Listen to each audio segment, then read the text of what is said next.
뉴욕의 고층 빌딩 아래로 무언가 빠르게 떨어집니다.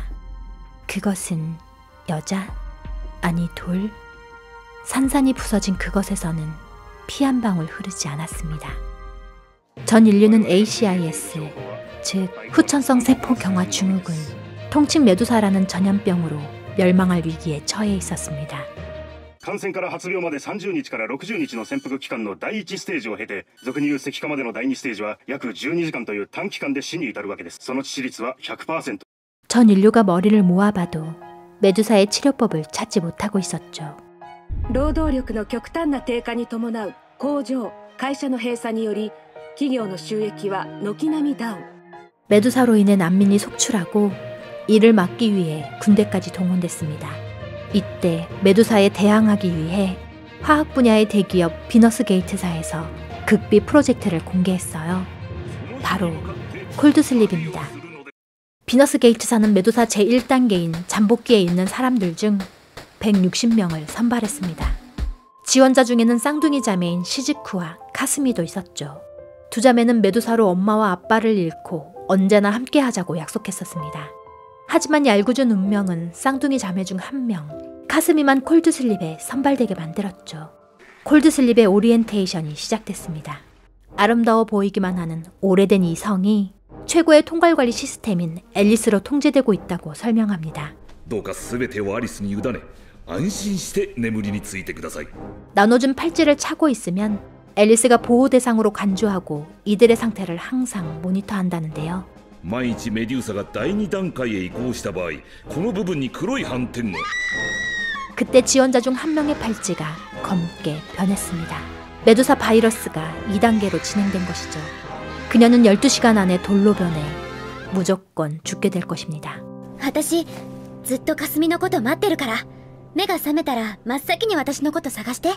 치사율 100%인 메두사에 감염된 채 바깥 세상에서 시즈쿠는 과연 살아남을 수 있을까요?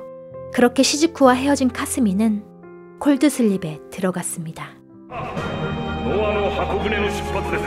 자신과 똑같은 얼굴을 한 시즈쿠를 카스미는 자신의 얼굴을 볼 때마다 영원히 떠올리게 될 것입니다.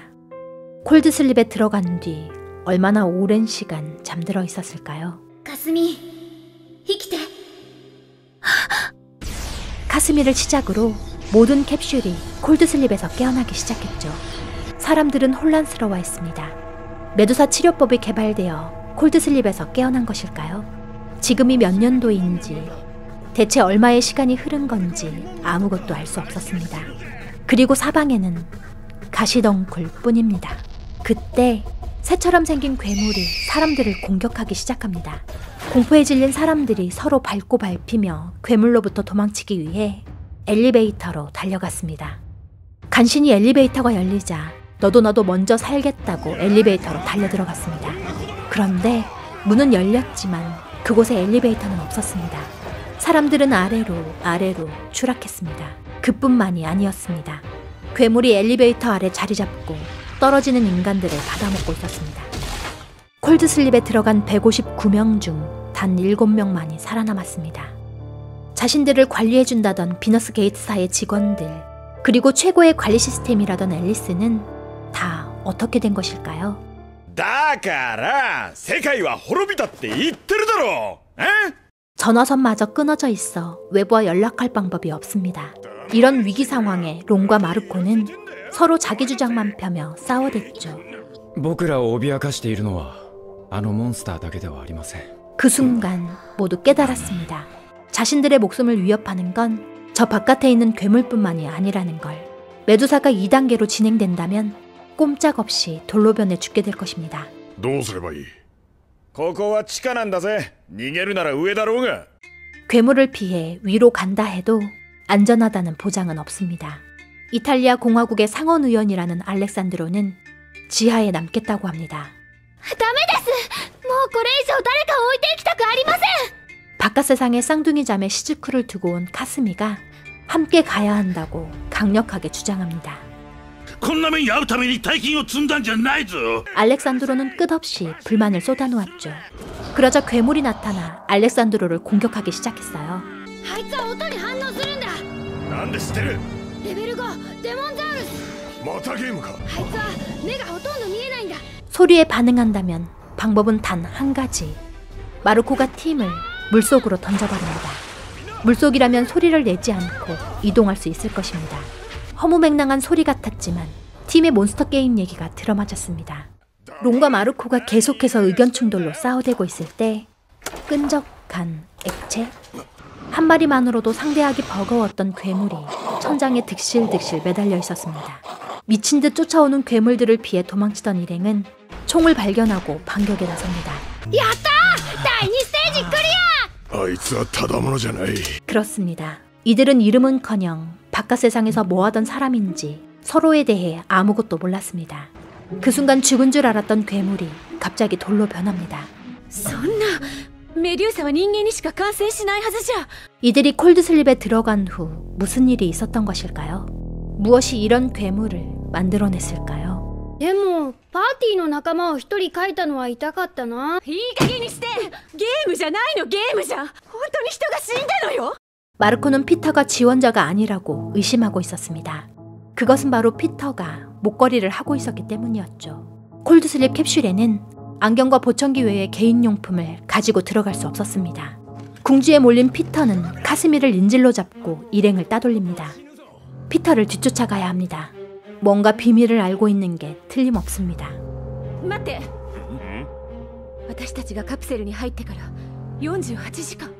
이들이 콜드슬립에 들어가고 겨우 48시간밖에 지나지 않았다는 것은 이들을 더욱 패닉에 빠지게 했죠. 계속해서 앞으로 나아가던 일행이 위기에 처하자 마르코는 자신을 희생하고 가스관을 폭파시키면서 괴물들을 제거합니다. 기절했던 카스미는 깨어나자마자 누군가의 대화를 엿듣게 됩니다. 一時的な混戦による停電を装ったんだ。でもそれが何かを狂わせてしまった。 바로 피터와 죽은 줄 알았던 마르코였어요. 그리고 피터에게 들키고만 카스미는 충격적인 얘기를 듣게 됩니다. 僕はコールドスリープカプセルの開発者だったんだ。 이성이 악마에게 붙들려 있다는 피터. 자신도 모르는 사이 신에게 거역하는 행동에 손을 담그고 있었다고 합니다. 그리고 비너스 게이트사의 정체를 세계에 공표해달라며 카스미에게 메모리 칩을 건넵니다. あなたがあんなものを発明しなければ私は雫と離れ離れにならなくて済んだのに。 카스미를 구하고 대신 죽으며 스스로 죗값을 치른 피터. 카스미는 메두사에 숨겨진 진실이 들어있다는 메모리칩을 들고 무작정 달립니다. 그리고 마르코가 메모리칩을 넘기라고 협박해도 절대 넘기지 않았죠. 하지만 캐서린과 론이 괴물을 공격하기 위해 던진 화염병에 불타버리고 맙니다. 그리고 카스미에게 피터와의 대화를 들킨 마르코는 드디어 숨겨왔던 진실을 털어놓습니다. 俺はイギリス陸軍 SAS 所属マルコ・オーエン少尉だ。メデューサがビナスゲートによるバイオテロである証拠、何か秘密を握っているに違いない。メデューサの治療法。 마르코는 비너스 게이트사의 CEO인 베가를 붙잡아야 한다고 주장합니다. 何もかも知っていて俺たちがあたふたしているのを陰で笑っていたんだな。 무언가 알았다 한들 이들이 처한 상황이 변하지는 않았을 것입니다. 돌이 되어 죽던가 괴물에 먹히던가 둘 중 하나였겠죠. 지진이 다시 한번 성을 뒤흔듭니다. 아니 사실은 가시덩굴이 무서운 속도로 자라나며 성을 뒤흔드는 것이었죠. 그때 이들이 있는 술 저장고로 누군가 뛰어들어옵니다. 바로 비너스 게이트사의 CEO 베가였죠. 베가는 그동안 세상에 숨겨왔던 메두사와 콜드슬립 프로젝트에 대한 무서운 진실을 털어놓기 시작합니다. 오늘 소개해드린 가시나무 왕은 2010년 제작된 애니메이션 영화예요. 2012년 메두사 발병을 시작으로 2015년에는 콜드슬립 프로젝트가 시행된다는 설정을 가지고 있죠. 원작은 이와하라 유지의 인기 만화 가시나무 왕인데요. 전 6권으로 된 내용을 100분짜리 영상으로 만들다 보니 내용이 많이 함축된 것 같습니다. 영화만 보고서는 이게 무슨 얘긴지 알 수 없는 부분들이 있어요. 구멍이 숭숭 뚫린 느낌이랄까요? 인물들이 던지는 대사와 상황으로 관객이 모든 것을 추측해 나가야 합니다. 그럼에도 인간이 돌로 변해 죽는다는 신화적인 전염병 메두사와 콜드슬립 상태에서 깨어났을 때는 온통 가시덩굴로 뒤덮인 세상이라는 특이한 발상 때문에 이 영화를 찾아보게 됐습니다. 원작으로 보면 더욱 재밌을 것 같다는 생각이 드네요. 오늘도 좋아요와 구독 눌러주고 가세요.